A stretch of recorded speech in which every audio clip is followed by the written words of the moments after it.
Hello and welcome to this episode of How to Retail Recovery Edition. My name's Greg Harford, I'm the Chief Executive of Retail NZ, and today we're going to be shifting our sights to the hospitality part of the retail sector. We're going to talk to Laurence Van Dam from the Beer Spot about how things have been for his business. Running a hospitality business, being a community hub and trying to run events for your patrons has obviously been really difficult over the last couple of years, so let's hear how things have been going for Laurence and his team. Hi, I'm Laurence Van Dam from the Beer Spot. Hi Laurence, tell me about Beer Spot. We set up the Beer Spot 6 years ago now. We only sell New Zealand beer and wine and spirits. And one of the things I've learned in previous hospitality things is kitchens are a real pain. Whereas if you're just good at selling beer, we can focus on that. So instead of having kitchens, we now have food trucks, and they rotate every week and move around our different sites. We've got 5 sites around Auckland, working on the 6th.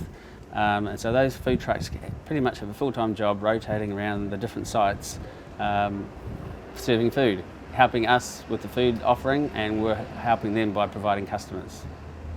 Laurence, how much has your business changed over the last couple of years? Well, you can't just grow without having to have some cash reserves. And so with the lockdowns came along, it was a bit of a shock. We'd gone through a rapid expansion, cash flow was very tight, then all of a sudden we had no cash flow. So now, just in case there's another lockdown, we try and build up more of a buffer rather than just reinvesting. So it's about planning and just for the unexpected. And have people come back in between the lockdowns? Absolutely, and it's almost like a family reunion. After a lockdown, people come back and you see all the regulars. It's just awesome. And the staff want to see the regulars, and the regulars come in. It's been great. When you think back to last year's lockdown, how did you survive? Yeah, it was that building up that sort of float, war chest, if you like, of just a little bit of cash stuck in that kept us going. And I thought, well, this lockdown is going to last another 2 weeks. We'll be fine, maybe a month.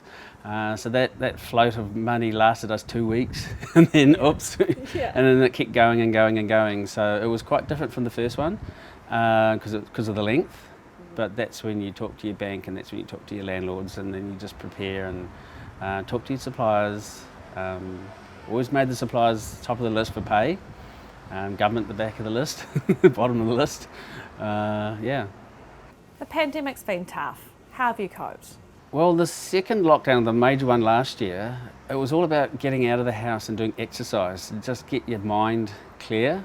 The first one, we were in the alcohol industry, and it was too easy just to rely on the, do a little check of the premise to make sure everything's locked up. But so this time I spent a lot more time doing exercise, and that helps give you a clear sort of perspective on things. How has trading been under red light and phase 3? Our premise is mostly under 100 people, so the red light was okay for us. We could still trade just fine. We had to put off our festival, the beer festival, twice now, because we can't operate with a festival with only 100 people when we need 1,000. So unfortunately the festival's had been postponed again until November, and hopefully we have no more lockdowns then. Laurence, what would you say to other retailers who are doing it tough right now? Yeah, what we did was regular sort of Zoom meetings with the staff, the site managers as well as the sort of the regular bar staff, and just be in contact with people.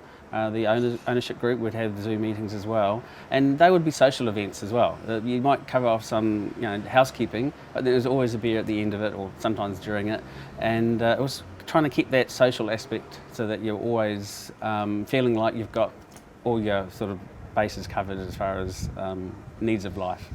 As a business, how do you incorporate wellbeing strategies? During level 4, it was mostly Zoom meetings with the staff, but during level 3 we could trade for takeaway only. So we'd be opening 4 hours a day at each site every day, and the staff were actually volunteering to come to work. Even though we weren't really paying them much more to do that, they just wanted to get out of the house, and so did everyone. And so we would come in, I would always come in every day to at least one of the sites and just say, hello, how you going? And you'd end up chatting for an hour. They wouldn't let you leave because they just wanted to talk about anything, which was great. And so you'd always feel like boosted yourself by just interacting with your staff. So the staff who work in hospitality are generally people, and so when somebody comes in, they want to have a chat to them. They always talk about the beer when they do come in, so they still do that. And the regulars would come in, and instead of buying a glass of beer, they'd buy a bottle of beer.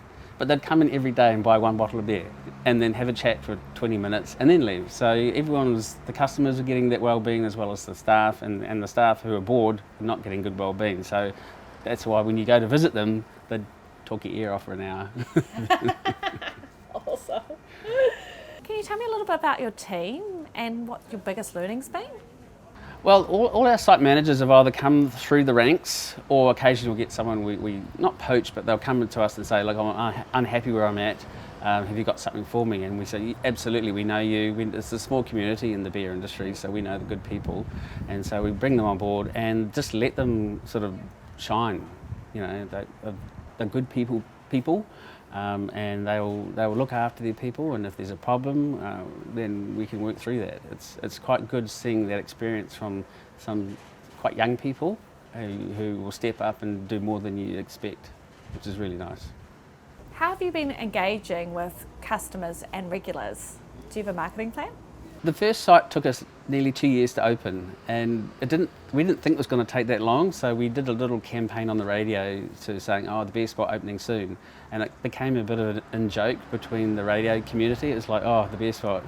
Until you'd actually hear people ringing up the stations and say, when's the beer spot opening? You know, those sort of things. So it got a little bit of a groundswell.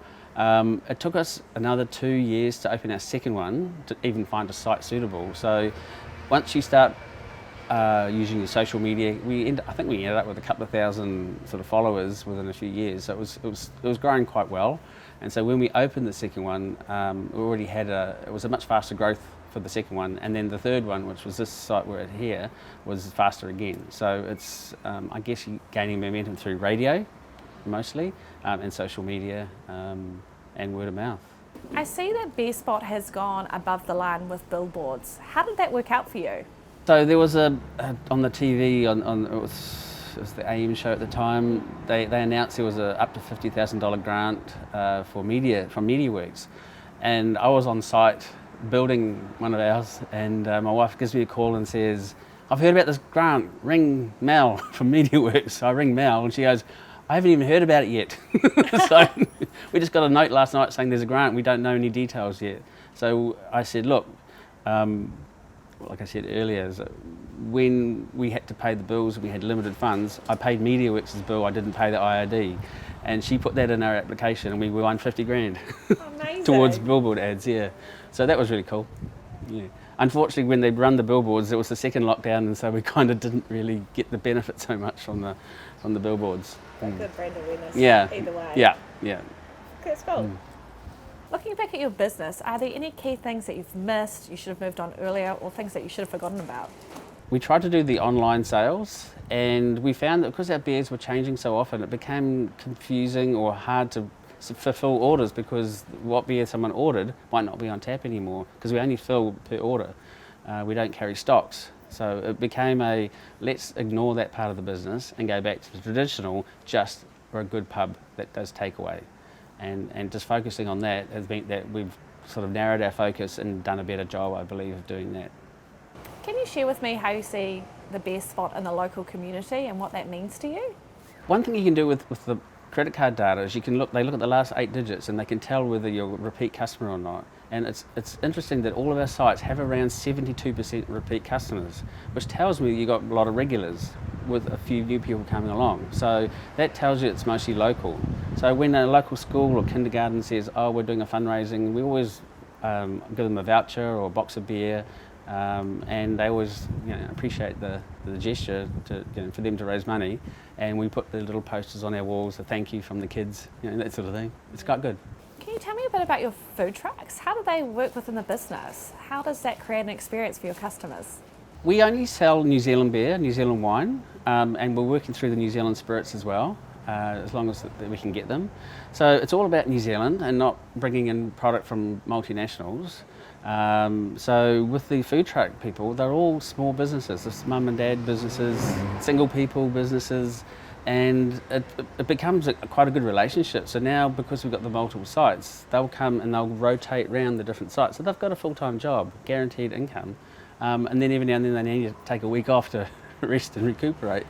So yeah, it's really, really nice, and seeing some of these food trucks grow and then go into buildings, which is a shame for the food truck, but there's always other people coming along wanting to start off. It's an economical way then to start a business without having a big capital outlay and having to sign up on a big lease that is a bit scary, so they can get in easy, get started, and we're helping them do that.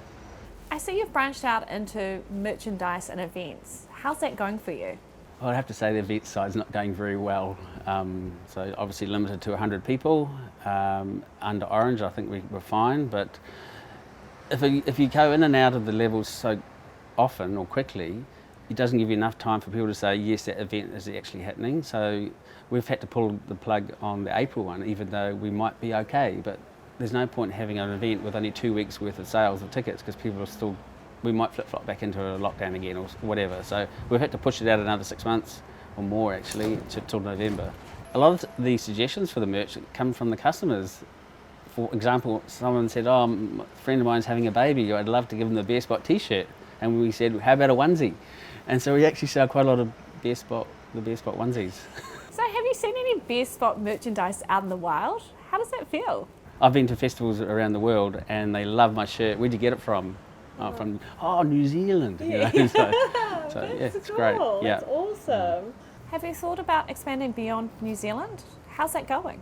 Australia, I did do a trip over there, but it was kind of like with the lockdowns, it became, you wouldn't be able to guarantee you could come back and forth.